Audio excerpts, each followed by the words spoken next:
In the Walwyn-Peterson Bent Hall, the accountability of the departmental government for 2020 was held this morning, where the various secretaries explained the work carried out during the past year. After 1 year of the government of the current administration, public officials gave an account to the citizenship of the investment during 2020. The Secretary of Health, who was one of the first to expose the work of his office, which achieved an advance of 65%, indicating large investment for the health sector, as were the 1,468 million invested in the construction of the ICU. In summary, the first thing to highlight from this administration is to take advantage of the issue of the pandemic to strengthen the ICU service through the adequacy of this space in the hospital for the ICU of the COVID-19 contingency and the complete provision of this area. Also, a management was made in the Ministry of Health, where they provided biomedical equipment that was needed. The head of the tourism office indicated that his department executed 95% of its projects, specifying the remaining 5% were tourism infrastructure work that could not be executed due to the pandemic. On the part of the Secretary of Tourism, we achieved an advance of almost 95% of what was agreed for the 2020 action plan. The infrastructure component was the one that determined the remaining 5%. However, we consider that it was a strategic action given that after the reopening, materials went down. So if we had invested those resources during the pandemic, we would have been in a patrimonial depressing situation. The secretary in charge of the Education Department gave an assessment on her administration. I feel like we had a good balance. Why? Because we could give attention to the children then in a different way. They get the ration as food, not preparing, but they had it to care home and prepare for the parents. And the attention was technological, virtually, everything was virtually, as how we know. And the attention, the special attention, that's what called our attention, is the acceptation that the parents they had with the child. The departmental government indicated that in spite of having presented changes in the different offices due to the pandemic and the onslaught of hurricanes Eta and Iota, the administration made significant progress. And the new control tower for the island of San Andres will cost 14,000 million pesos and will be delivered in November.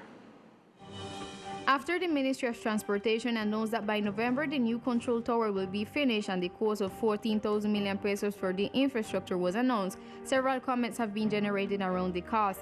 However, the authorities stated that this is because the tower is not only infrastructure but also technology and software that will help control the traffic at the Rojas Pinilla International Airport. Actually, the cost is 14,000 million, as the minister says, of which 12,000 million is the BS contract and 2,000 million the audit, and there goes the 14,000 million. It is not that it is expensive, it is just that it requires a previous market study to be carried out.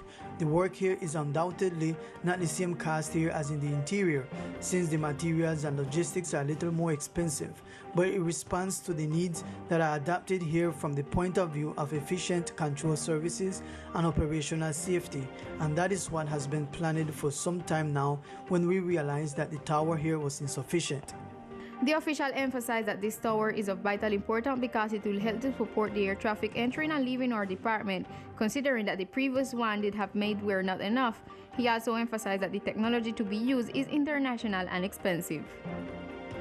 And in other news, the departmental government published today the decree with the measures and restrictions that will be enforced during the Easter week in the archipelago. This is Decree 0110 of March of 2021 with the confirmed measures that will govern for Easter in the island territory. Among the restrictions is the new curfew schedule for the night curfew, which will remain between 12 midnight and 5 o'clock in the morning. Likewise, it is decreed that restaurants and bakeries will allow to work between 5 a.m. and 11 p.m. On the other hand, and taking into account that during this week there are religious celebrations, the authorities emphasize the importance of avoiding crowds, and that religious centers must allow all biosecurity protocols, which is to avoid crowds and enforce the mandatory use of masks and hand washing. The consumption of alcoholic beverage is strictly prohibited in public areas, and the sale of alcoholic beverage will allow from 5 in the morning until 12:59 p.m. The measure of this new decree will be in force until April 5th of this year. And in view of the massive arrival of tourists to the island, it is important to take into account biosecurity measures in order to avoid peaks of the virus during the Holy Week season. Here are the recommendations. The Secretary of Health, Julian Davis, gave recommendations for visitors and residents to be vigilant in the prevention of COVID-19 during the Holy Week. Now we have the presence of many tourists who are visiting us. We are seeing many people crowded together.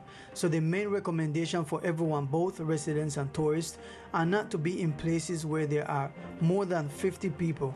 The use of the face mask constantly, permanent hand washing and social distancing, which is the only thing that can save us from COVID, and the government will be very attentive to these measures, and if we do not comply with them, the sanctioning measures will begin. It is important to take into account that the application of the vaccine against COVID-19 does not generate immediate immunity. Therefore, even after being immunized, it is necessary to take prudent care of your health and to take into consideration the people who have not yet been vaccinated. And after a meeting between the Ministry of the Department and Health Secretariat, it was defined that those people from Old Providence who are currently living in the island of San Andres will be inoculated with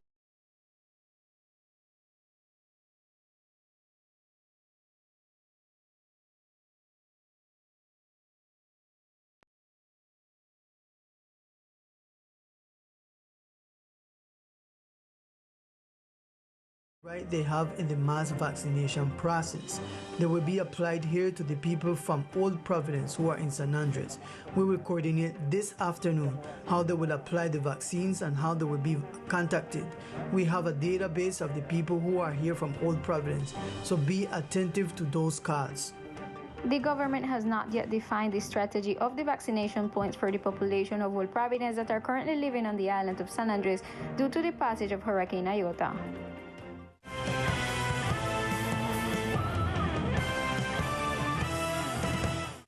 And now we continue with a report on the development of the vaccination campaign and the residents in the municipality of Old Providence. More than 2,045 persons on the island of Old Providence have been vaccinated since Sunday, March 28, when the 3 COVID vaccination posts were opened in the sections of Bottom House, Old Town, and Rocky Pine. These vaccination points, which were open on the 28th and the 29th of March, totaled 634 vaccinations on the first day and 629 on the second, for a grand total of 1,263 vaccinations on the first 2 days. On the third day, the vaccination sites were expanded to the neighborhoods of Mountain, Lazy Hill, and Southwest Bay, where they totaled 782 vaccinations. With this, the grand total completed 2,045 vaccinations for the 3 days of campaign. At the closure of this emission, the authorities have not given today's statistics for the vaccination achievement. However, it was reported that the vaccinations will continue until Sunday in order to inoculate more persons in the municipality. And the construction of the classrooms that will serve as additional educational space for the Bombona and Boyaca educational centers is progressing in Southwest Bay. These are the first of 37 to be built for the educational institutions. This is how the construction of the first 4 temporary classrooms for the provision of educational services advances. It's being carried out by the Fund for Financing of Educational Infrastructure under the leadership of the Ministry of Education.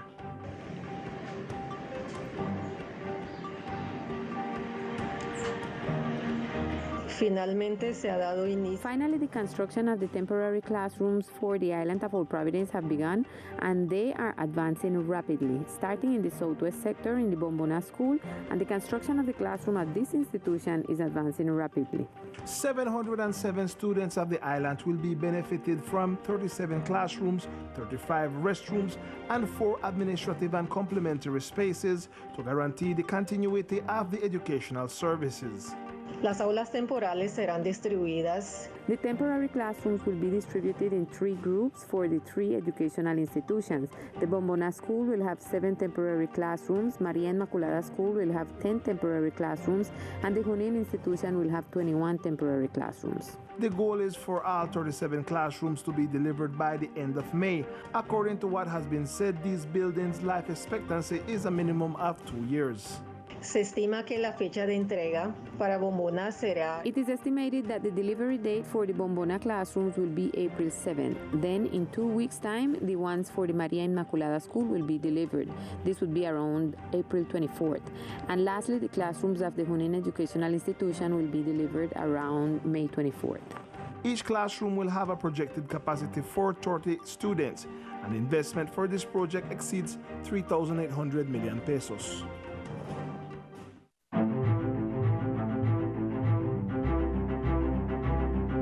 Resilience and resistance have driven islanders affected by hurricanes Eta and Iota to reinvent themselves and start from zero. Definitely, 2020 was a difficult and unforgettable year for the businessmen and entrepreneurs of the archipelago. The declaration of sanitary emergency greatly hits the island businesses after the mandatory preventive isolation in the country, leading to many bankruptcy, and when finally there was a light at the end of the tunnel with the entry of visitors that little by little helped with the economic reactivation, 2 hurricanes hit the archipelago, destroying most, if not all, of the businesses along the coastal road of the island. The large and small businesses supported entire families like those of Jolaini Fox, Luis Eduardo Massa, Rolando Pomir, who lost everything after Hurricane Iota and are now reinventing themselves or starting from scratch. It was a place where you could come, bathe, sit down, enjoy a lot because you was got kitchen, cocktails, and used to sell different of beer. Reggae route, passing the hurricane Eta and Iota was destroyed. Now we are trying repairing it little with the help of the tourism. El segundo huracán fue más fuerte, arrasó con todo, como pueden observar. The second hurricane was stronger. It swept away everything, as you can see. More than 150 trees from its surroundings. It took part of the shop, hammocks, beach chairs, coconut trees that I planted in the corridor. It was very strong and cruel. Before, what we had here is a trailer. Could be what we call the kitchen. And then we had 6 tables like that one that you see over there. And each one of them had on them shed. So you could rain and sun and you don't get damaged, you don't get affected. And we had a trampoline and a ladder behind that side. And we had some blocks for the walkway. Well, and if we had this place fenced, and if you can notice right now, you don't see nothing like that, what I'm talking about. Luis Eduardo Mas, as well as Rolando Pomir, has put on their shirts and have decided to organize their business by their own means and move forward. I just can't wait because I have to eat, you understand? So I take what I had, as Carbonell say, you take what you got and make what you want. So I start. Aquí con las estivas, con madera. Here with the timber or woods, I'm giving a better image to the business and the benches, as you can appreciate sidewalks and making the huts for people to take shelter by filling them with dirt and then pouring sand naturally. The resilience and conviction of their faith were the only hope for these survivors.